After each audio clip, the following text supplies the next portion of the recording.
चलिए बच्चों, तो आज हम लोगों को बेसिकली डिडक्शन पढ़ना है। आइए समझते हैं। सर डिडक्शन जो है वो मतलब बेसिकली किस सेक्शन में दिया गया है? तो देखिए बच्चों, deduction under section 80C to 80U पढ़ना है।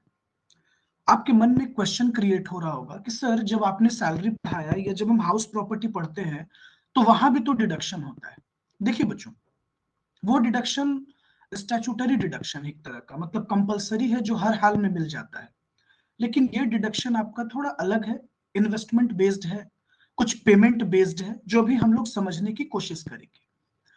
तो सर इस चैप्टर में बेसिकली हम लोग क्या सीखेंगे बच्चों? सेक्शन 80C टू 80U, ध्यान से समझिएगा बच्चों। सेक्शन 80C टू 80U जितना भी डिडक्शन है वो हम लोग देखेंगे। तो सेक्शन 80C टू 80U। अब हमारा क्वेश्चन ये क्रिएट होता है कि सर पहले हम थोड़ा डिडक्शन के बारे में समझ लें। सर इनकम टैक्स एक्ट में किस सेक्शन में डिडक्शन के बारे में बताया गया है, ये हम समझ लें। आइए सर, एक इंपॉर्टेंट क्वेश्चन ये क्रिएट हुआ कि सर जब हम डिडक्शन के बारे में पढ़ना शुरू करते हैं या डिडक्शन के बारे में जानते हैं तो सर डिडक्शन के बारे में एक्सप्लेनेशन कहाँ है? देखो बच्चों, सबसे पहले एक आप लोग एक चीज को समझ लीजिए। डिडक्शन का बेसिकली जो कॉन्सेप्ट है वो चैप्टर 6A में है। अब आप कहेंगे कि सर हमारा जो टैक्स का बुक है उस चैप्टर की बात कर रहे हैं। नहीं बच्चों, हम बात कर रहे हैं इनकम टैक्स एक्ट की।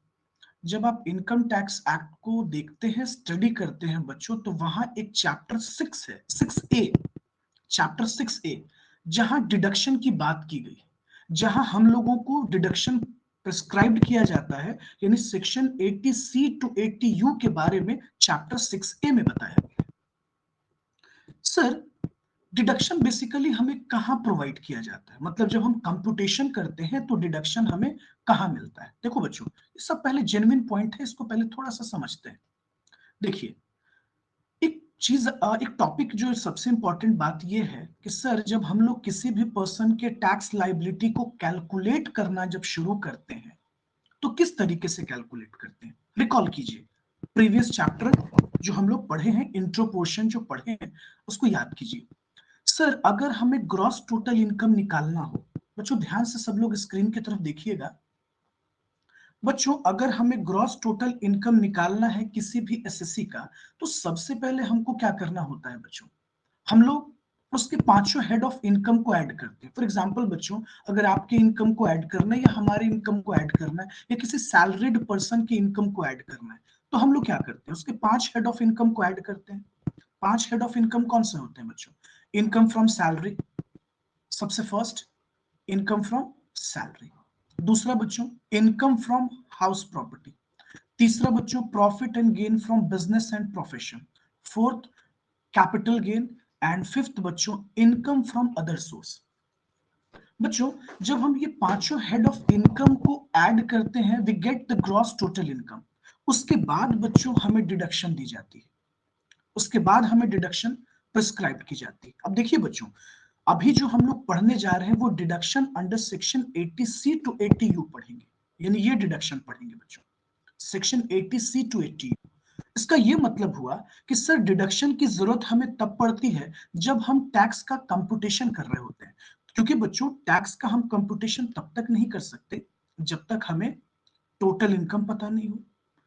बच्चों जब तक किसी इंडिविजुअल का आपको टोटल इनकम नहीं पता होगा, किसी एचयूएफ का टोटल इनकम नहीं पता होगा, आप टैक्स लायबिलिटी नहीं निकाल सकते बच्चों, जिसको हम लोग टैक्सेबल इनकम भी कहते हैं। टोटल इनकम का मतलब हो गया बच्चों टैक्सेबल इनकम। तो फर्स्ट ऑफ ऑल हमें यह जानना पड़ता है कि उस पर्सन का टोटल इनकम क्या है, और टोटल इनकम बच्चों तभी आ सकता है जब आप डिडक्शन का ट्रीटमेंट कर देंगे। अब देखिए, नोटिसेबल बात क्या है, ध्यान से मेरी बातों को समझिए। सबसे पहले मैंने टेक्निकली आपको यह समझाया कि डिडक्शन हम लोग एक्ट के चैप्टर 6 में पढ़ रहे होते हैं, यानी बच्चों इनकम टैक्स एक्ट के चैप्टर 6A, 6 बार बार मुंह से गलत निकल जा रहा है, 6A बच्चों। तो चैप्टर 6A में डिडक्शन के बारे में बताया गया है। और पता है बच्चों, ये जो 5 हेड ऑफ इनकम है जिसको आप लोग पढ़ते हो, हम लोगों ने पढ़ा, तो ये जो 5 हेड ऑफ इनकम है बच्चों, income from salary, income from house property, profit and gain from business and profession, capital gain and income from other source. बच्चों ये चैप्टर 4 में पढ़ा जाता है, इनकम टैक्स के चैप्टर 4 में। बच्चों इनकम टैक्स में जो चैप्टर 4 है वहां हम लोग इसको पढ़ते हैं। कभी आपको देखना हो तो आप इनकम टैक्स india.gov.in पर चेक कर लीजिएगा, तो आपको ये दिख जाएगा। इनकम टैक्स का साइट है, रेवेन्यू डिपार्टमेंट, जहां आपको ये पता हो जाएगा। खैर, अब देखिए सर, डिडक्शन तो हम लोग पढ़ेंगे ही, यानी कि हम लोग चैप्टर 6 के तो पढ़ेंगे, और हम लोगों ने भी ये भी सीखा कि सर ग्रॉस टोटल इनकम के बाद डिडक्शन का बेसिकली हम ट्रीटमेंट करते हैं, जो कि सेक्शन 80C टू 80U के बीच लाई करता है। ओके सर, क्यों ना सबसे पहले हम लोग रिकॉल कर ले कि ग्रॉस टोटल इनकम और टोटल इनकम में क्या डिफरेंस है, यानी what is gross total income. ऐसे हम लोगों ने तो पढ़ रखा है, हम लोगों ने इंट्रो में ऑलरेडी पढ़ा है बच्चों, बट एक बार रिकॉल कर लेते हैं कि what is the difference between gross total income and total income, then we further proceed. तो सर एक बात बताइए, आप बेसिकली ये हम लोगों को सिखाना चाह रहे थे और बताना चाह रहे थे कि सबसे पहले हम लोग थोड़ा ये समझ ले बच्चों कि बेसिक डिफरेंस क्या है ग्रॉस टोटल इनकम और टोटल इनकम में। तो पहले हम लोग इस बातों को समझ लेते हैं। आइए तो डिफरेंसेस को देखने की कोशिश करते हैं। देखिए सर एक बात बताइए, ग्रॉस टोटल इनकम और टोटल इनकम में डिफरेंस क्या है। सुनिए बच्चों, सबसे पहले इनकम टैक्स के section under section 80B sub section 5 में ग्रॉस टोटल इनकम के बारे में बताया गया है। ध्यान से सुनिएगा बच्चों, जब आप पढ़ते हैं ग्रॉस टोटल इनकम के बारे में, तो ग्रॉस टोटल इनकम का डिस्कशन किया गया है अंडर सेक्शन 80B5। और जब बच्चों हम लोग टोटल इनकम के बारे में पढ़ते हैं तो टोटल इनकम का डिस्कशन हुआ है अंडर सेक्शन 2 सबसेक्शन 45। बच्चों ग्रॉस टोटल इनकम क्या है। देखिए gross total income aggregate of heads of income है। देखिएगा अभी मैंने जस्ट आपको बताया था कि जब हम 5 हेड ऑफ इनकम को ऐड कर देते हैं, जोड़ देते हैं, देखिएगा मैंने अभी आपको दिखाया भी है यहाँ पर, जब बच्चों हम लोग 5 हेड ऑफ इनकम को ऐड करते हैं यानी एग्रीगेट करते हैं, यानी वी कैन से बच्चों कि समेशन करते हैं, देन वी गेट जीटीआई। अच्छा सर, आप ये कहना चाह रहे हैं कि अगर हमें ग्रॉस टोटल इनकम जानना है तो हम सबसे पहले समेशन कर देना होगा 5 हेड ऑफ इनकम का। बिल्कुल बच्चों, आपको ये 5 हेड को ऐड करना होगा, तब आपके पास आ जाएगा gross total income. Gross total income का एक्सप्लेनेशन बच्चों अंडर सेक्शन 80B सबसेक्शन 5 में बताया गया है। Sir then what is total income. बच्चों टोटल इनकम वो वैल्यू है जो हम आफ्टर डिडक्शन गेन करते हैं। कहने का मतलब बच्चों कि when we subtract deduction from section 80C to 80U from gross total income, the value we get is called gross total, sorry, value we get is called total income। तो बच्चों total income का मतलब ये हो रहा है, आप लोग फिर से देखिएगा कि जैसे ही बच्चों हम लोग ग्रॉस टोटल इनकम से डिडक्शन को लेस करते हैं under section 80C to 80U, बच्चों जब इस वैल्यू को हम लेस करते हैं तो जो वैल्यू हमारे पास बचता है, this value is known as total income. तो इसका मतलब हम ये एक्सप्लेन कर सकते थे बच्चों कि टोटल इनकम क्या है, वो वैल्यू है जो हमारे पास कहां से आया है, आफ्टर डिडक्शन। ओके सर, क्या ग्रॉस टोटल इनकम को राउंड ऑफ किया जाता है, क्या राउंड अप के प्रोविजन है इनकम टैक्स में। नहीं बच्चों, आप इस बात को क्लियरली समझ लीजिए, इनकम टैक्स में राउंडिंग अप के कोई प्रोविजंस नहीं दिए गए ग्रॉस टोटल इनकम के लिए। तो बच्चों GTI is not rounded off. लेकिन बच्चों अगर हम लोग टोटल इनकम पर बात करते हैं तो total income is rounded off to the nearest multiple of 10 rupee. बच्चों जब हम लोग टैक्स का कंप्यूटेशन शुरू करेंगे या टैक्स के कंप्यूटेशन को सीखेंगे तो आप वहां ध्यान दीजिएगा कि टोटल इनकम को नियरेस्ट मल्टीपल में, मतलब नियरेस्ट मल्टीपल ऑफ 10 रुपीज में राउंड अप करने का प्रोविजन है। समझे बच्चों, अंडर सेक्शन 288A ये एक सेक्शन है बच्चों जिसपे हम इसको राउंड अप कर सकते हैं। मान लीजिए लास्ट में 6 रुपीज आ रहा है, जैसे कि आप ऐसे ले लीजिए, किसी पर्सन का टोटल इनकम है मान लीजिए 10,05,646 रुपीज, फॉर एग्जाम्पल समझ लीजिए बच्चों। तो ये जो लास्ट में 6 रुपीज है इसको हम राउंड अप करके 10 के मल्टीपल में कन्वर्ट कर देंगे तो बच्चों ये हो जाएगा हमारा 1005,650, ये 50 रुपीज में कन्वर्ट हो जाएगा बच्चों। तो ये प्रोविजन है। ये सबसे बड़ा डिफरेंस आपको दिख रहा है कि ग्रॉस टोटल इनकम को हम राउंड अप नहीं कर सकते हैं, जबकि टोटल इनकम के राउंडिंग अप के प्रोविजंस दिए गए हैं अंडर सेक्शन 288A में। तीसरी सबसे बड़ी बात बच्चों कि ग्रॉस टोटल इनकम पर कभी भी आप किसी भी पर्सन पे टैक्स लेविड नहीं किया जा सकता। क्लियरली सुनिए, tax is not levied on GTI. बच्चों अगर आपको टैक्स लेविड करना है किसी भी पर्सन पे तो आप हमेशा टोटल इनकम पर टैक्स लगा सकते हैं।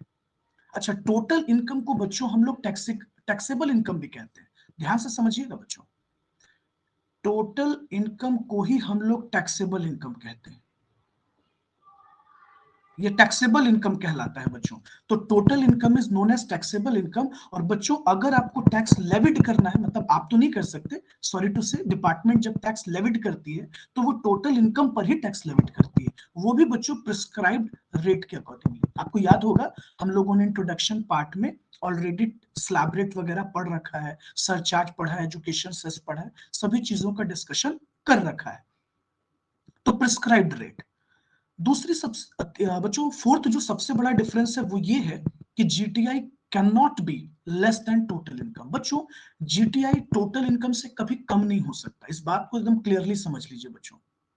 जीटीआई बच्चों या तो ग्रेटर हो सकता है टोटल इनकम से या हार्डली इक्वल हो सकता है। अगर किसी इंसान डिडक्शन के लिए एलिजिबल नहीं है, फॉर एग्जाम्पल मान लीजिए बच्चों उसने कहीं इन्वेस्टमेंट ही नहीं किया है, तो उस सिचुएशन में उसको डिडक्शन तो नहीं मिलेगा। तो हार्डली वी कैन से कि ग्रॉस टोटल इनकम कभी भी लेस नहीं हो सकता है, या तो वो ग्रेटर होगा बच्चों या इक्वल होगा। और टोटल इनकम के रिस्पेक्ट में हम लोग बात कर सकते हैं बच्चों कि टोटल इनकम जीटीआई से लेस होगा या इक्वल होगा, या तो वो बराबर हो सकता है या ग्रॉस टोटल इनकम से कम हो सकता है। और जो फिफ्थ सबसे बड़ा डिफरेंस है बच्चों, उसको ध्यान से समझिएगा, agricultural income is not included in total income. बच्चों एग्रीकल्चरल इनकम को, sorry, agricultural income is not included in gross total income. बच्चों ये जीटीआई में कभी इंक्लूड नहीं किए जाते। इवन बच्चों हम एग्रीकल्चरल इनकम को इनकम फ्रॉम अदर सोर्स में शो करते हैं, आईएफओएस में शो किया जाता है बच्चों। और इनकम फ्रॉम अदर सोर्स में भी ये एग्जेम्प्ट होता है, इसको हम एग्जेम्प्ट कर देते हैं बच्चों। ये इनकम फ्रॉम अदर सोर्स में एग्जेम्प्ट हो जाता है।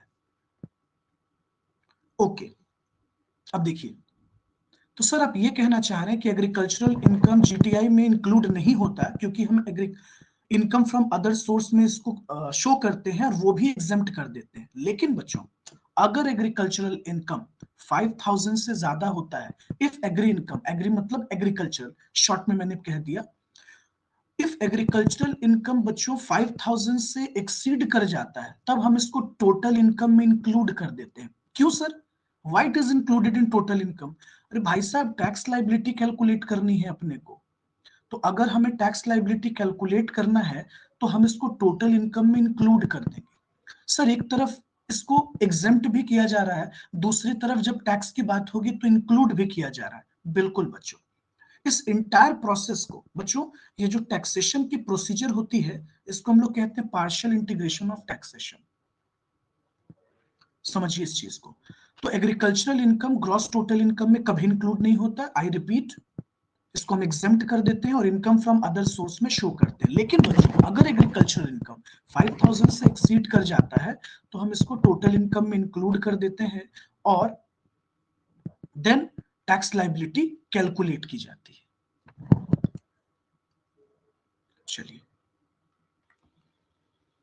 चलिए सर, अभी थोड़ा देर पहले आपने कहा कि डिडक्शन हम लोग चैप्टर 6 में पढ़ते हैं। देखिए बच्चों डिडक्शन का सीन कुछ ऐसा है कि डिडक्शन या तो हम लोगों को पेमेंट बेस्ड मिल रहा होता है या इनकम बेस्ड मिल रहा होता है। सर ये आप कहना क्या चाह रहे हैं, मतलब नहीं समझ पाए।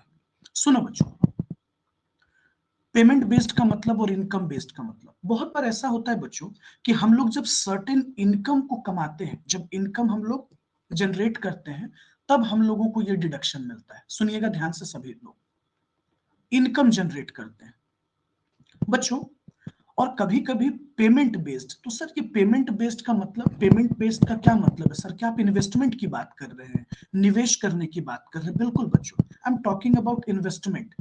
अब ये इन्वेस्टमेंट तुम फ्यूचर के लिए कर रहे हो या किसी भी कारण से कर रहे हो, या एक्सपेंस भी होता है कभी कभी, एक्सपेंडिचर भी है।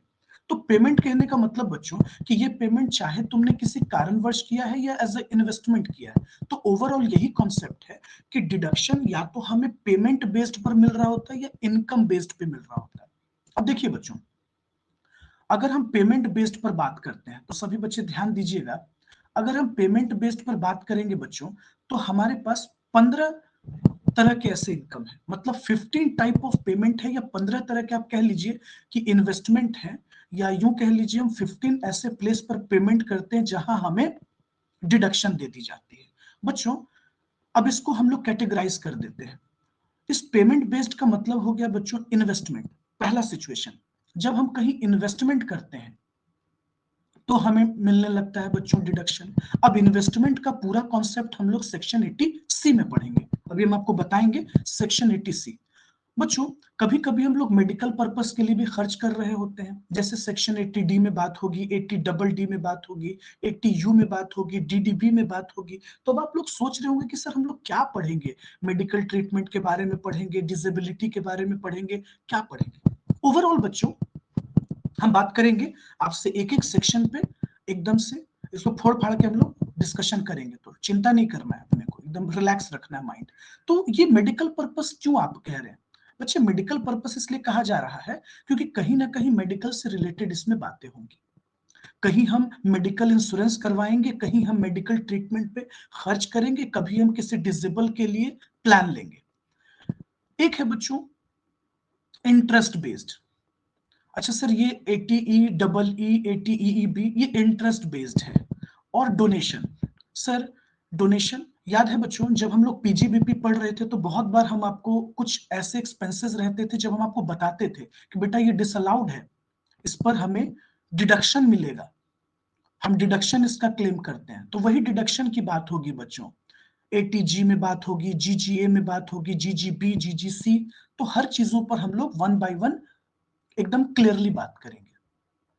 बच्चों जब हम रेंटेड हाउस पर रहते हैं और कहीं जॉब भी नहीं करते, हमें कोई सैलरी भी नहीं मिलती, हम जब सेल्फ एम्प्लॉयड पर्सन होते हैं, तो गवर्नमेंट ने हम लोगों के लिए भी रिलीफ बनाया है। जैसे बच्चे हम लोगों को ले लीजिए, वी आर द टीचर्स, तो हमें कोई सैलरी नहीं मिल रही होती है, तो बच्चों हम लोग जो रेंटेड हाउस पे रहते हैं, हम लोग जो रेंट पे करते हैं, तो गवर्नमेंट ने हम लोगों के लिए भी एक रिलीफ बना रखा है, एक डिडक्शन के प्रोविजन बना रखे हैं 80GG में, जो हम लोग डिस्कशन करेंगे। तो ओवरऑल बच्चों मतलब 15 तरह का टोटल हम लोग मैटर्स को यहाँ पर देखेंगे। यूं कह लीजिए इन्वेस्टमेंट या एक्सपेंडिचर से रिलेटेड हम लोग 15 टोटल पॉइंट्स को यहाँ पर देखेंगे। ओके सर, अभी आपने कहा था इनकम बेस्ड डिडक्शन। सर ये क्या है इनकम बेस्ड डिडक्शन? देखिए बच्चों हम लोग 5 तरह के ऐसे चीजों को देखेंगे इनकम बेस्ड में। इसमें क्या है ना कि बेसिकली 2 कैटेगरी में लगा दिया गया है, स्पेशल इनकम और इंटरेस्ट इनकम। बच्चों जब हम लोग बैंक में अकाउंट में पैसे रखते हैं, वहां जब हमें इंटरेस्ट मिलता है, तो ATTTA TTB में डिडक्शन के प्रोविजंस हैं, वो भी हम आपको बताएंगे। किसके लिए कौन सा है, सीनियर सिटीजन के लिए क्या है, नॉन सीनियर के लिए क्या है, तो इस पर भी बात करेंगे। स्पेशल इनकम बच्चों जैसे हम रॉयल्टी वगैरह, जैसे अक्सर आप देखते होंगे बच्चों जो राइटर्स होते हैं, ऑथर्स होते हैं, जो बुक लिखते हैं, तो वो अपने बुक पे कॉपीराइट पे ये करवा लेते हैं ना, उनको कॉपीराइट मिलती है। बच्चों बहुत सारे इंजीनियर जब नए नए टेक्नोलॉजीज को ढूंढते हैं तो अपनी टेक्नोलॉजी का पेटेंट करवा लेते हैं, तो उन लोगों को कहीं ना कहीं उस पेटेंट के बदले में इनकम मिल रहा होता है, तो वो जो इनकम मिलता है उसके बदले में भी उन्हें डिडक्शन दिया जाता है। फिर ATG, AA भी है बच्चों, जो कंपनियां नए नए एम्प्लॉइज को हायर करती है, तो उनके लिए भी है कुछ प्रोविजंस, हम लोग वन बाय वन देखेंगे। तो अभी मैंने सिर्फ आपके दिमाग में एक फ्रेमिंग किया बच्चों, अगर हम डायरेक्ट स्टार्ट करते ना तो आपके दिमाग में फ्रेम नहीं हो पाता कि सर डिडक्शन क्यों मिल रहा है। डिडक्शन 2 कारणों से मिल रहा है बच्चों। कभी कभी या तो आप इनकम अर्न कर रहे होते हो और वो इनकम देश का डेवलपमेंट कहीं ना कहीं कर रहा होता है, तो आपको मिलता है।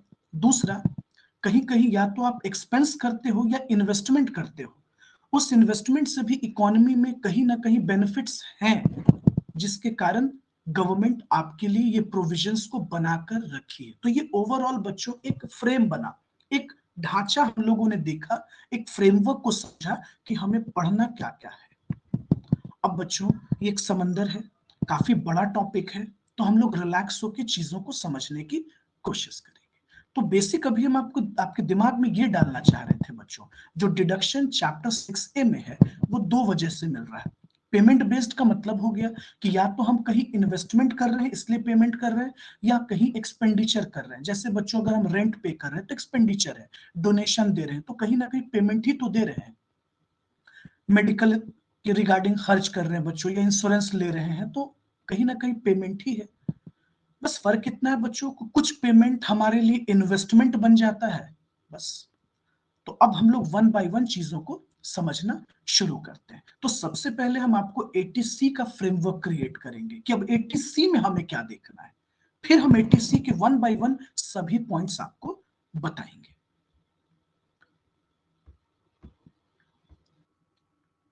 सर एक बात बताइए, अभी जस्ट आपने कहा कि 80C जो है एक इन्वेस्टमेंट बेस्ड डिडक्शन है। अच्छा, इन्वेस्टमेंट बेस्ड क्यों कह रहे हैं बच्चों? हम लोग बहुत जगह इन्वेस्टमेंट करते हैं तो उसके बदले हमें क्या मिलता है? डिडक्शन। अच्छा, तो मतलब सर कहीं ना कहीं गवर्नमेंट का, या वी कैन से कि इकोनॉमी में उसका बेनिफिट मिलता है। बिल्कुल बच्चों, इकोनॉमी में कहीं ना कहीं उसकी बेनिफिट देखी जाती है। मतलब अगर आप इकोनॉमिक्स के एंगल से देखोगे तो इकोनॉमिकली इकोनॉमी को बेनिफिट दिखता है। तो सर 80C में पूरी स्टोरी क्या क्या है, मतलब 80C में हम लोग क्या क्या पढ़ने वाले हैं, थोड़ा सा फ्रेम कर दीजिए पहले, फिर हम लोग डेप्थ में चीजों को समझेंगे। देखो बच्चों, फॉर एग्जाम्पल अगर हम लोग नेशनल सेविंग सर्टिफिकेट वगैरह परचेज करते हैं बच्चों, जैसे आपने इकोनॉमिक्स में सुना होगा नेशनल सेविंग सर्टिफिकेट, ये वर्ड आपने पहली बार इकोनॉमिक्स में सुना होगा बच्चों। वो भी इकोनॉमिक्स में जब आप 12th क्लास में मैक्रो इकोनॉमिक्स पढ़ते हो ना, तो मैक्रो इकोनॉमिक्स में बैंकिंग चैप्टर में ओपन मार्केट ऑपरेशन में ये वर्ड आता है फर्स्ट टाइम तुम्हारे लाइफ में, ये इंटर करता है, मतलब एकेडमिकली अगर हम बात करें तो बच्चों अगर हम लोग गवर्नमेंट ऑफ इंडिया का नेशनल सेविंग सर्टिफिकेट्स परचेज करते हैं, जो कि 8 और 9 इश्यू है, मतलब इसका एक नंबर होता है बच्चों जब गवर्नमेंट इश्यू करती है, इन्वेस्टमेंट परचेज करते हैं तो हमें डिडक्शन मिलता है। सर बच्चों जब हम लोग पोस्ट ऑफिस में डिपॉजिट करते हैं, मतलब पोस्ट ऑफिस स्कीम के अकॉर्डिंगली, तो सर हमारे इंडिया में पोस्ट ऑफिस स्कीम है, बिल्कुल है बच्चों। बस फर्क इतना है बच्चे कि हमारी जो पोस्ट ऑफिस है अभी वो बहुत डिजिटलाइज नहीं हुई है, जिसके कारण उसकी बहुत पॉपुलैरिटी नहीं है।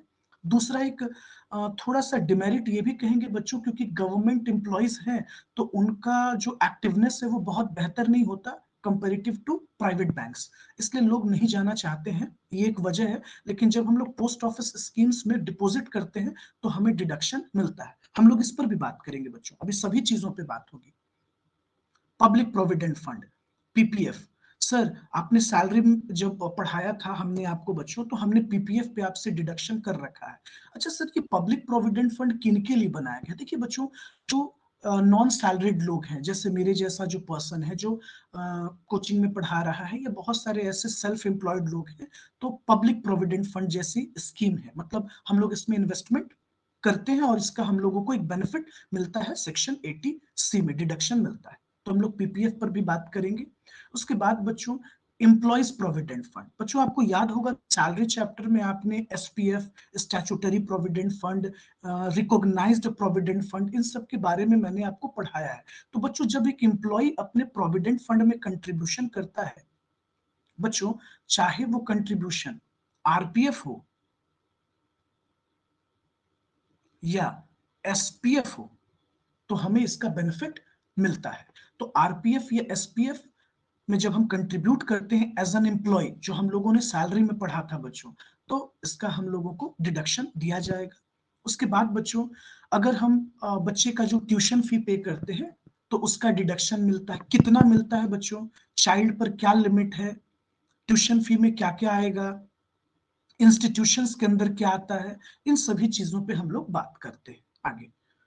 इन्वेस्टमेंट इन यूएलआई पे, यूनिट लिंक्ड इंश्योरेंस प्लान में बच्चों जब हम लोग इन्वेस्टमेंट कर रहे होते हैं तो भी हमें डिडक्शन मिलता है।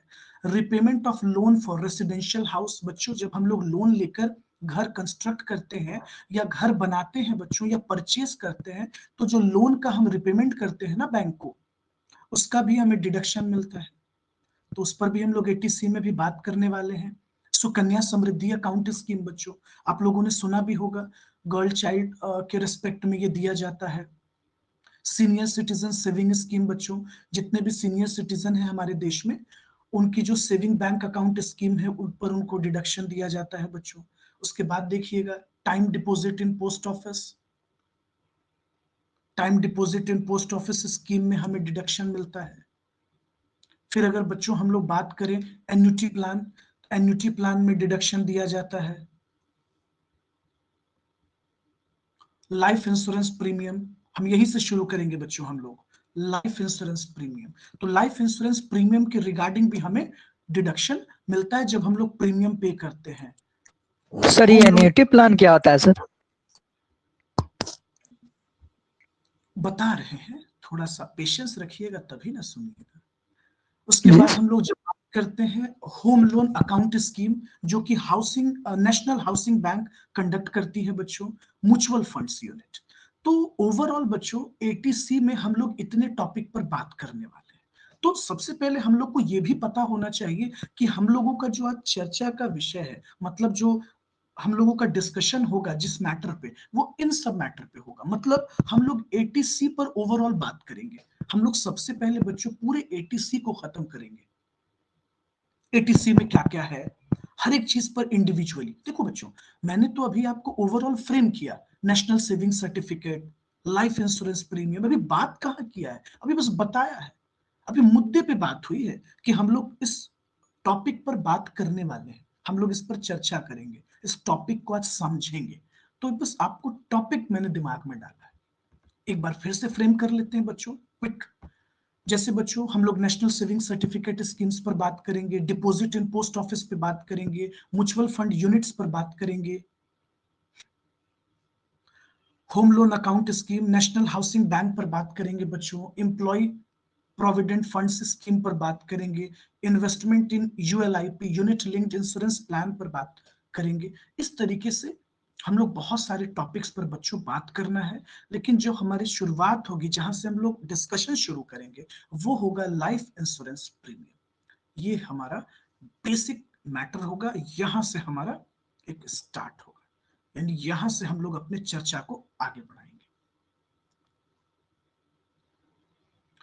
चलो तो स्टार्ट करते हैं। सर एक बात बताइए, सबसे इंपॉर्टेंट मैटर कि हम लोग शुरू करने वाले हैं सेक्शन 80C से। हाँ बच्चे बिल्कुल, हम लोग सेक्शन 80C को देखेंगे। सबसे पहले आप इस बात को समझ लो बच्चों दिमाग में, कि जो सेक्शन 80C है वो दो लोगों के लिए, individual and HUF. Individual and HUF मतलब सर आप ये कहना चाह रहे हैं कि जितने भी इंडिविजुअल हैं, चाहे वो रेसिडेंट हो या नॉन रेसिडेंट हो, या बच्चों हिंदू अनडिवाइडेड फैमिली, ये इन दोनों को डिडक्शन 80C में दिया जाएगा। दूसरी सबसे बड़ी बात बच्चों, जो क्वांटम ऑफ डिडक्शन है, मतलब 1,50,000 से ज्यादा का डिडक्शन आपको नहीं दिया जा सकता है। अच्छा सर, एक तो आपने ये कहा कि 80C के अंदर बहुत सारे स्कीम हैं, मतलब कलेक्टिवली 1,50,000 से ज्यादा नहीं मिल सकता। बिल्कुल बच्चों, हम सिर्फ अभी लाइफ इंश्योरेंस पे आपसे बात नहीं कर रहे हैं, अभी मैंने सिर्फ 80C कहा आपको। 80C में बहुत सारे स्कीम्स आते हैं, जो मैंने अभी जस्ट आपसे पहले डिस्कशन किया, स्क्रीन पे आपको शो किया।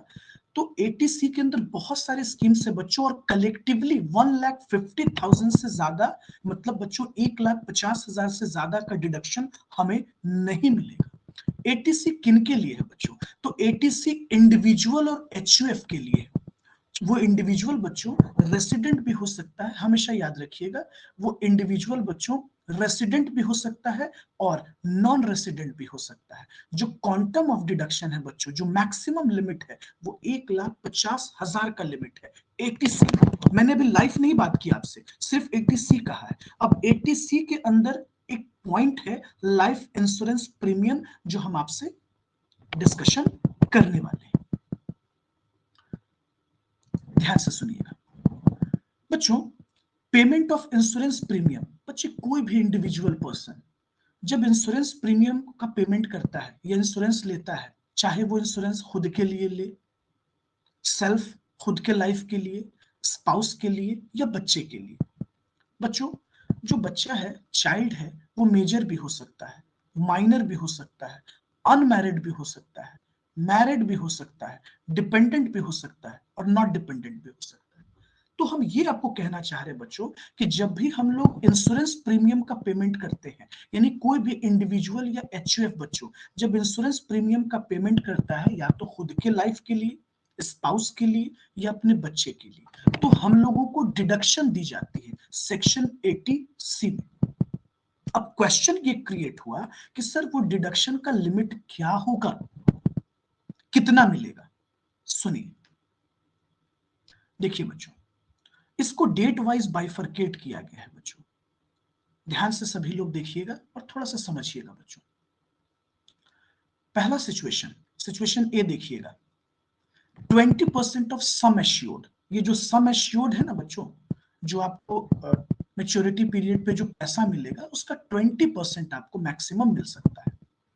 कहता है बच्चों, इफ पॉलिसीज इश्यूड बिटवीन, अगर ये पॉलिसी बच्चों 1/4/2003 से लेकर 31/3/2012 के बीच है, तो इसका लिमिट है 20% ऑफ सम एश्योर्ड।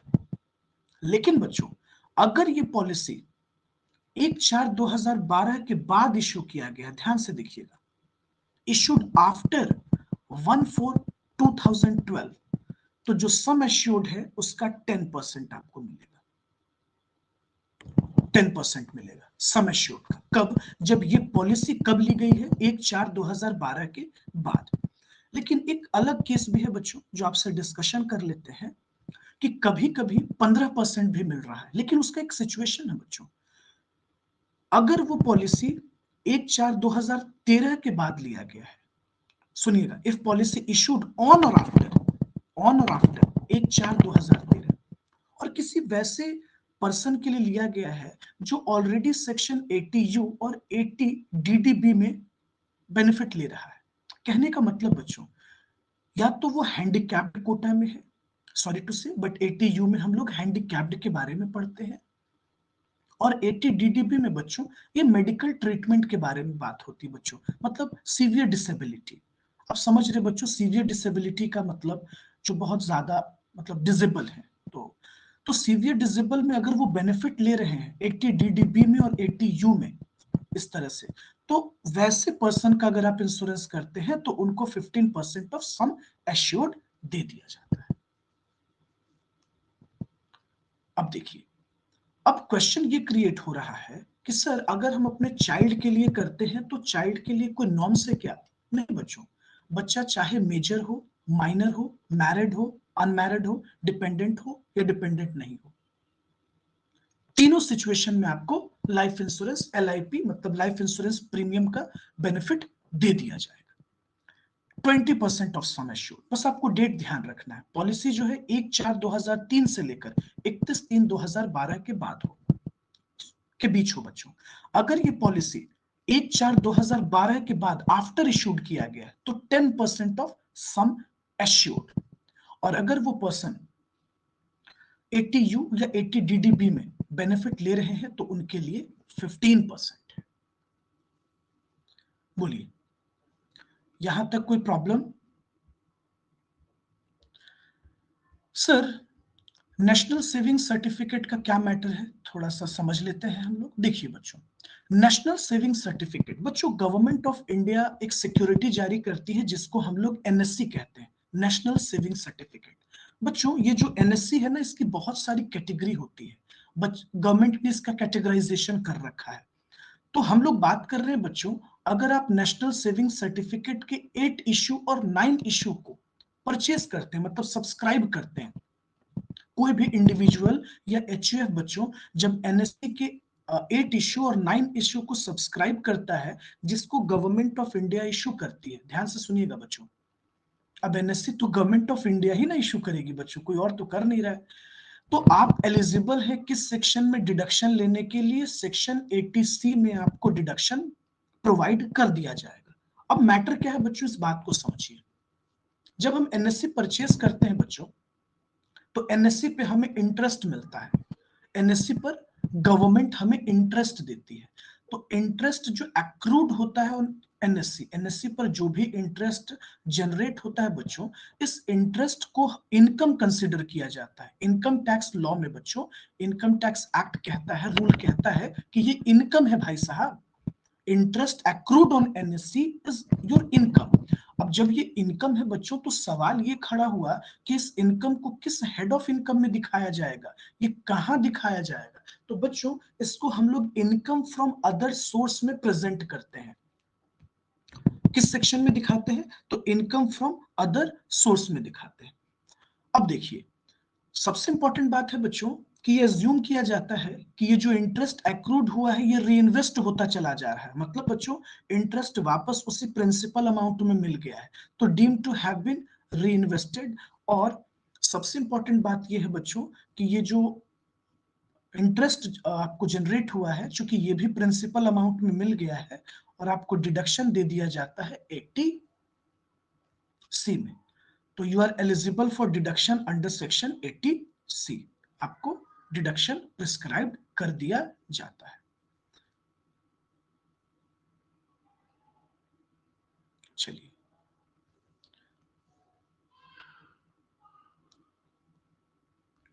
ओके। तो सर आप ये कहना चाह रहे हैं कि जब भी हम लोग as an individual NSC purchase करते हैं, एनएससी सब्सक्राइब करते हैं, तो हमें 80C में डिडक्शन मिल जाएगा, और सर जो इस पे इंटरेस्ट जनरेट होगा उसको इनकम कंसीडर किया जाता है, और उस इनकम को हम लोग इनकम फ्रॉम अदर सोर्स में रिप्रेजेंट करते हैं। ध्यान से देखिएगा बच्चों, मैंने लिखा भी है, इनकम फ्रॉम अदर सोर्स में हम लोग इसको इनकम मानते हैं। और ये एज्यूम किया जाता है कि जो इंटरेस्ट जनरेट हो रहा है वो भी क्या हो रहा है, इन्वेस्ट होता चला जा रहा है, और डिडक्शन आपको 80C में मिलता चला जाएगा। लेकिन बच्चों सिर्फ फर्स्ट 5 ईयर, इस बात को हमेशा ध्यान रखिएगा, ये जो इंटरेस्ट पे आपको डिडक्शन मिल रहा है वो सिर्फ 5 ईयर्स, ओनली फर्स्ट 5 ईयर्स। तो इस बात को ध्यान रखना है। चलिए सुनिए, sir deposit in post office scheme, sir ये क्या सिचुएशन है थोड़ा बताइएगा। देखिए बच्चों, डिपॉजिट इन 10 ईयर अकाउंट और 15 ईयर अकाउंट, एक्चुअली होता क्या है बच्चों कि पोस्ट ऑफिस में बहुत सारी स्कीम होती है। तो जब आप 10 ईयर अकाउंट स्कीम में या 15 ईयर्स अकाउंट वाले स्कीम में डिपॉजिट कर देते हैं पैसों को जाकर, ऐसे कह लो बच्चों की एक तरह का एफडी है, वी कैन से कि टाइप ऑफ एफडी। तो जब आप 10 ईयर या 15 ईयर अकाउंट स्कीम में डिपॉजिट कर देते हैं, तो उस सिचुएशन में आपको 80C में डिडक्शन दे दिया जाता है बच्चों। तो सर आप ये कहना चाह रहे हैं कि पोस्ट ऑफिस अकाउंट में या तो हम 10 ईयर्स अकाउंट स्कीम में जाते हैं या 15 ईयर्स अकाउंट स्कीम में जाते हैं, then we are eligible for deduction under section 80C। Question ये क्रिएट हो रहा है बच्चों कि अमाउंट, सर क्या हम ये अकाउंट अपने ही नाम पर ओपन कर सकते? नहीं बच्चों, amount can be invested in the name of self, आप खुद के नाम पर भी, स्पाउस के नाम पर भी, और अपने चाइल्ड के नाम पर भी। तो सर आपने क्या चाइल्ड पर यहाँ कोई लिमिट नहीं बताया? बच्चों रूल में कोई लिमिटेशन नहीं रखी गई है। सर चाइल्ड का आपने नेचर नहीं बताया बच्चों, एडॉप्टेड चाइल्ड हो या स्टेप चाइल्ड हो, लॉ सभी को बच्चा एक्सेप्ट करता है। देखिए बच्चों, समाज में बांट दिया गया है कि अपना और पराया, सौतेला ऐसा कर दिया गया है, लेकिन लॉ सबको एक ही नजर से देखता है। तो child means child, whether adopted और सेल्फ, या वी कैन से कि स्टेप चाइल्ड, सब आते हैं।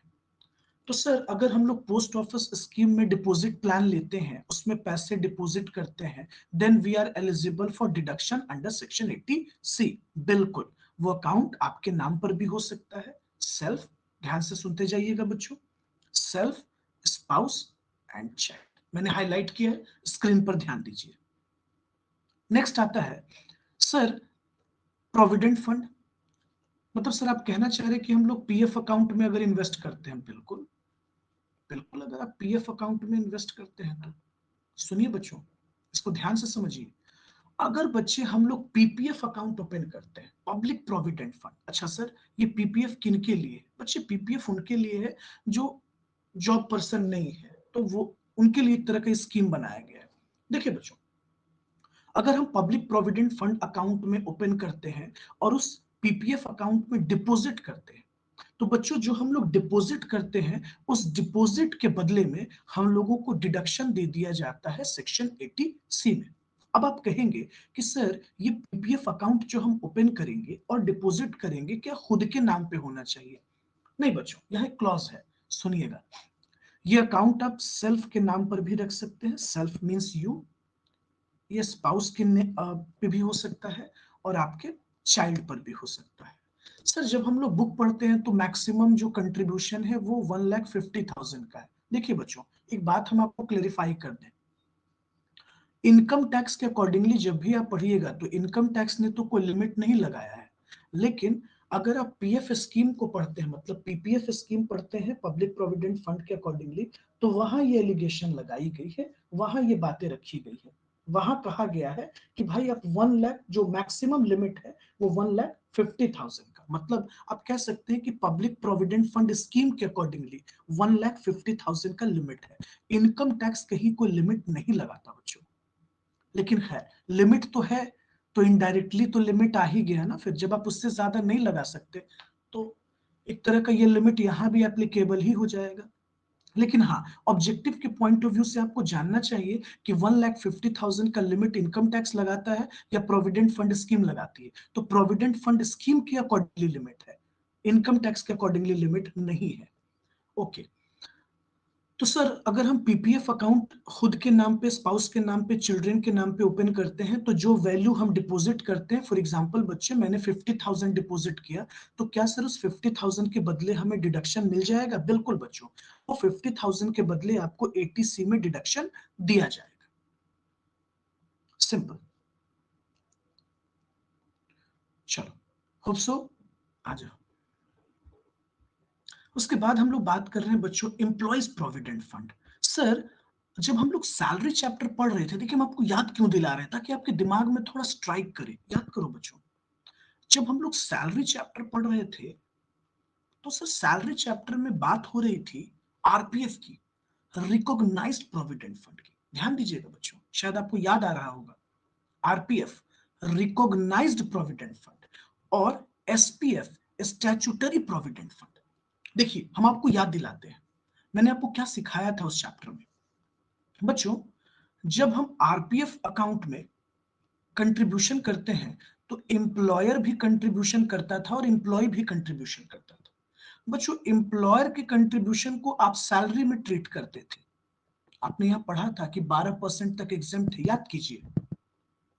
और बच्चों एम्प्लॉय का कंट्रीब्यूशन कहीं ट्रीटमेंट नहीं होता था, और मैंने आपको उस समय ये बात सिखाया था कि एम्प्लॉय के कंट्रीब्यूशन पे 80C में डिडक्शन मिलेगा। वो दिन आज आ गया बच्चों, जो एम्प्लॉय का कंट्रीब्यूशन है आरपीएफ का, रिकॉग्नाइज्ड प्रोविडेंट फंड का, उनको क्या मिलेगा बच्चों? तो उनको डिडक्शन दिया जाएगा 80C में। बच्चों जब employ SPF statutory provident fund में कंट्रीब्यूट करता है बच्चों, तो भी उनको डिडक्शन मिलेगा under section 80C। Hope so ये चैप्टर सैलरी आपको कुछ याद आया हो, आरपीएफ और एसपीएफ। होप सो, मुझे लगता है कि कुछ ना कुछ तो याद आ ही गया होगा, क्लास में आपने पढ़ा है इसको। उसके बाद आते हैं बच्चों ट्यूशन फी। अब तुम सोचोगे सर ट्यूशन फी मतलब जो आपको देते हैं? नहीं बच्चों, अरे हम लोगों की बात नहीं हो रही है यार। अरे भाई लॉ हम लोगों को इतना इंपॉर्टेंस ना देता है। कोचिंग वाला जो लोग है ना, मतलब हम लोग जो अपना दुकान लगाते हैं, तो हम लोगों को नहीं कहा जा रहा है। देखो ट्यूशन फी का मतलब क्या हुआ, जब आप मतलब स्कूल में जब ट्यूशन फी देते हो। अच्छा बच्चों अब इसमें भी एक मैटर है, जरा समझिएगा। स्कूल में जो हम फी देते हैं ना बच्चों, पूरा का पूरा ट्यूशन फी नहीं होता है उसमें। उसमें बस चार्ज है, लैब फी है, आपका लाइब्रेरी चार्जेस है। तो ट्यूशन फी जो होता है बच्चों, बस वही वैल्यू आपको डिडक्शन मिलता है। बच्चों कॉलेज में जब हम ट्यूशन फी पे करते हैं, जब यूनिवर्सिटी लेवल पे पढ़ते हैं, तो कॉलेज या यूनिवर्सिटी एक ही बात हो गई, या बच्चों किसी other educational institution in India. अब देखिए एजुकेशनल इंस्टीट्यूशन में भी कोचिंग को नहीं कहा जा रहा बच्चों, हम लोगों की बात नहीं हो रही है, इस बात को ध्यान रखिएगा। जब कोचिंग में फी देते हैं उसकी बात नहीं हो रही है, वी आर नॉट इंस्टीट्यूशंस। तो एजुकेशनल इंस्टीट्यूशन मतलब जो अप्रूव्ड है। तो देखिए जब भी आप ट्यूशन फी देते हैं अपने बच्चे का स्कूल में, कॉलेजेस में, तो इसका आपको डिडक्शन दे दिया जाता है, लेकिन एक कंडीशन रखा गया है। सुनिएगा बच्चों, कंडीशन बहुत स्ट्रांग है। कहता है the fee should have been paid in connection with the children. मतलब बच्चों वो एसएससी के बच्चे होने चाहिए। आप ऑब्जर्व कर रहे हो बच्चों, लॉ क्या कहना चाह रहा है? लॉ कहना चाह रहा है कि आप अपने बच्चे का पेमेंट कर रहे हो। अपने बच्चे की बात हो रही बच्चों, यानी कि किसी और फैमिली मेंबर की बात नहीं हो रही, भाई बहन की बात नहीं हो रही है बच्चों, बच्चे की बात हो रही है। और मैक्सिमम 2 चाइल्ड। अब तुम कहोगे कि सर, तो अगर किसी के पास 3 बच्चे हैं तो वो तो यही चाहेगा ना कि जिन बच्चों का ट्यूशन फीस सबसे ज्यादा है हम उसको एडजस्ट कर ले। बिल्कुल बच्चों, कोई भी टैक्स प्लानिंग में तो यही करना चाहेगा कि अपने वो उसी बच्चे का ट्यूशन फी एडजस्ट करेगा, डिडक्शन लेगा जिसको वो सबसे ज्यादा पे कर रहा है ट्यूशन फी। सर एक बात बताइए, चाइल्ड मीन्स बच्चों, जैसा कि मैंने आपको पहले भी कहा कि लॉ बाइफरकेट नहीं करता, चाहे वो एडॉप्टेड बच्चे हो या स्टेप चाइल्ड हो, सब आ जाते हैं बच्चों। इस बात को पहले समझ लीजिए, लॉ ने कभी बाइफरकेशन ही नहीं किया है, तो इसमें सब आ जाते हैं। Includes both adopted and step child आ जाएंगे। अच्छा सर, ये जो एजुकेशन होना चाहिए होल टाइम एजुकेशन होना चाहिए। बिल्कुल बच्चों, ये होल टाइम एजुकेशन की बात हो रही है, पार्ट टाइम एजुकेशन की बात नहीं हो रही है। तो सर सिर्फ ट्यूशन फी जो होता है उसका ही डिडक्शन मिलता है। सर जब हम लाइब्रेरी चार्ज देते हैं, लैब फी देते हैं, या सर जो पूरा का पूरा स्कूल फी देते हैं, नहीं बच्चों, पूरा स्कूल फी कभी नहीं होता है। देखिएगा, जब भी आप डिडक्शन क्लेम कीजिएगा तो आपका एम्प्लॉयर कहेगा कि सैलरी वो स्कूल के फी का पूरा स्लिप दीजिए। तो बच्चों आप देखिएगा उसमें क्लियर लिखा होता है कि ट्यूशन फी इतना है, तो बस वही आपको मिलेगा बच्चों। और मैक्सिमम स्कूल बच्चे ट्यूशन फी कम रखती है, वो लैब चार्जेस दिखाती है, लाइब्रेरी चार्जेस दिखाती है बच्चों, स्पोर्ट्स दिखाती है, एक्स्ट्रा करिकुलम एक्टिविटीज शो कर देती है। खैर ये तो बात की बात हो गई। तो सिर्फ ट्यूशन फी मैक्सिमम 2। किस सेक्शन में मिलेगा बच्चों? 80C, क्योंकि अभी तक हम लोग 80C ही पढ़ रहे हैं। मैंने आपको 80C का ट्रेलर या टीजर कह लीजिए आपको स्टार्ट में दिखा दिया है। बोलिए, किसी को यहां तक कोई? देखिए sir, housing loan repayment, sir ये क्या मैटर बता रहे हैं आप? थोड़ा सा इसको डिस्क्लोज कीजिए। सुनना बच्चों, पूरी बातों को समझाते हैं। बच्चों होता क्या है, जब हम लोग लोन लेकर घर बनाते हैं, देखिएगा बच्चों ध्यान से, बच्चों जब हम लोग लोन लेते हैं, अच्छा लोन रिश्तेदारों से लेने की बात नहीं हो रही, हमेशा ध्यान रखिएगा। हम जब लोन ले रहे हैं तो किसी बैंक से या किसी ऑथराइज्ड बॉडी से लोन ले रहे हैं, ठीक है? रिश्तेदारों को मत इंक्लूड कर दीजिएगा। बच्चों जब हम लोग लोन लेते हैं तो एक तो इसमें हमारा प्रिंसिपल अमाउंट इंक्लूड होता है, दूसरा हमारा इंटरेस्ट इंक्लूड होता है। जाहिर सी बात है ना बच्चों, हमें कोई फ्री ऑफ कॉस्ट तो देगा नहीं, तो हमें इंटरेस्ट भी पे करना पड़ता है और प्रिंसिपल अमाउंट भी देने पड़ते हैं। रिपेमेंट तो करना है ना बच्चों, लोन लेंगे तो रिपेमेंट तो करेंगे, रखेंगे थोड़े ना। अब सुनिएगा सर, जब हम लोग इंटरेस्ट का रिपेमेंट करते हैं तो हम लोगों को बेनिफिट मिला था हाउस प्रॉपर्टी में। हाउस प्रॉपर्टी में बच्चों इंटरेस्ट का डिडक्शन मिलता है अंडर सेक्शन 24B। लेकिन सर जब हम प्रिंसिपल अमाउंट का रिपेमेंट करते हैं, जो लोन होता है बच्चों, लोन के वैल्यू का रिपेमेंट करते हैं, तो इसका ट्रीटमेंट हम करते हैं सेक्शन 80C में। अब देखिए, तो sir repayment of housing loan, जब हम लोग सर लोन का रिपेमेंट करते हैं, अब बच्चों उस लोन में चाहे वो स्टैंप ड्यूटी और रजिस्ट्रेशन फी सब इंक्लूड रहता है, उसका भी डिडक्शन मिलेगा। तो सर जब वो हम लोग लोन लेते हैं construction of residential house property के लिए, देखिएगा बच्चों हम लोगों ने क्यों लिया, या तो बच्चे हमें घर परचेज करना है हाउस प्रॉपर्टी, या हाउस प्रॉपर्टी क्या करना है, कंस्ट्रक्ट करना है। समझिएगा बच्चों, या तो हमें कंस्ट्रक्ट करना है या फिर हमें परचेज करना है। तो इस सिचुएशन में we are eligible for deduction, हम लोगों को डिडक्शन दे दिया जाता है अंडर सेक्शन 80C में, अगर हम लोग लोन लेकर घर परचेज करते हैं और या तो घर को कंस्ट्रक्ट करते हैं। ओके, सर एक बात बताइए, वो जो प्रिंसिपल अमाउंट है उसमें सिर्फ कंस्ट्रक्शन पार्ट है नहीं बच्चों? Repayment of housing loan includes stamp duty value भी तो होगा बच्चों। अब घर परचेज करोगे तो क्या रजिस्ट्री नहीं कराओगे? जाहिर सी बात है। तो स्टैंप ड्यूटी वैल्यू और रजिस्ट्रेशन फी वगैरह सब इंक्लूड होता है। सर ये जो हम अमाउंट ले रहे हैं लोन किससे ले रहे हैं बच्चे? या तो तुमने गवर्नमेंट से ले रखा है या तो बच्चे हम लोगों ने किसी भी बैंक से ले रखा है। तो बच्चों गवर्नमेंट को यहाँ हम साइड रखकर ही बात करते हैं, गवर्नमेंट का यहाँ कोई मैटर बनता ही नहीं। ज्यादातर तो बच्चे हम लोग बैंक में अप्रोच करते हैं। अगर किसी भी बैंक से हमने लोन लिया या बच्चों एलआईसी से लोन लिया या नेशनल हाउसिंग बैंक से लोन लिया, नोटिस करना बच्चों। अच्छा लोन क्यों लिया है? या तो हमें रेसिडेंशियल हाउस प्रॉपर्टी कंस्ट्रक्ट करनी है या परचेस करनी है। तो हम लोगों को डिडक्शन दे दिया जाता है। तो किसका डिडक्शन देते हैं? अरे बेटा जैसे जैसे तुम रिपेमेंट करोगे ना, जो प्रिंसिपल अमाउंट है, जो लोन का वैल्यू है, जब तुम उसका रिपेमेंट करते जाओगे तो तुमको डिडक्शन मिलता चला जाएगा। ओके सर एक बात बताइए, अगर ये लोन हम लोग रिपेयर के लिए लें या एडिशन के लिए लें, फॉर एग्जांपल एक फ्लोर था उसके ऊपर एक और फ्लोर बनाना था, तो मिलेगा क्या? नहीं बच्चों, it will not include any amount toward interest और payment toward loan taken for addition. ध्यान से सुनिएगा बच्चों, एडिशंस या रिपेयर के लिए अगर आप लोन ले रहे हो तो ये आपको नहीं मिलेगा।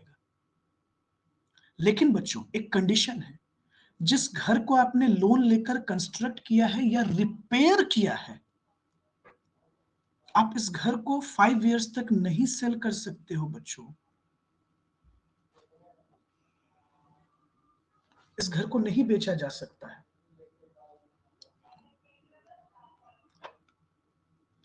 अब देखो तुम लोग सोच रहे होगे कि सर हमको 5 साल तक इस घर को हम नहीं बेच सकते, अगर बेच दिए तो?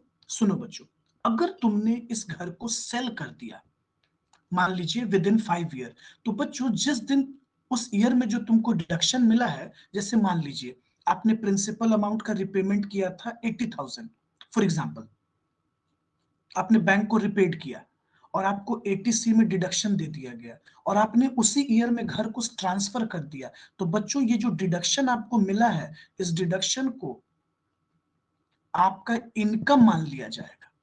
मतलब जो डिडक्शन आपको एटीसी में दिया गया है वो डिडक्शन विड्रॉ कर दिया जाएगा, समझे? वो डिडक्शन विड्रॉ कर दिया जाएगा बच्चों। ओके चलिए, हमको लगता है अब आप लोग के दिमाग से थोड़ा ऊपर जा रहा होगा, तो आज के क्लास को हम लोग यहाँ पर रोकते हैं, फिर फर्दर इस पर बात करते हैं। इस बात को समझिए, आप लोन का जब रिपेमेंट कर रहे होंगे ना, तब आपको डिडक्शन मिल रहा होगा।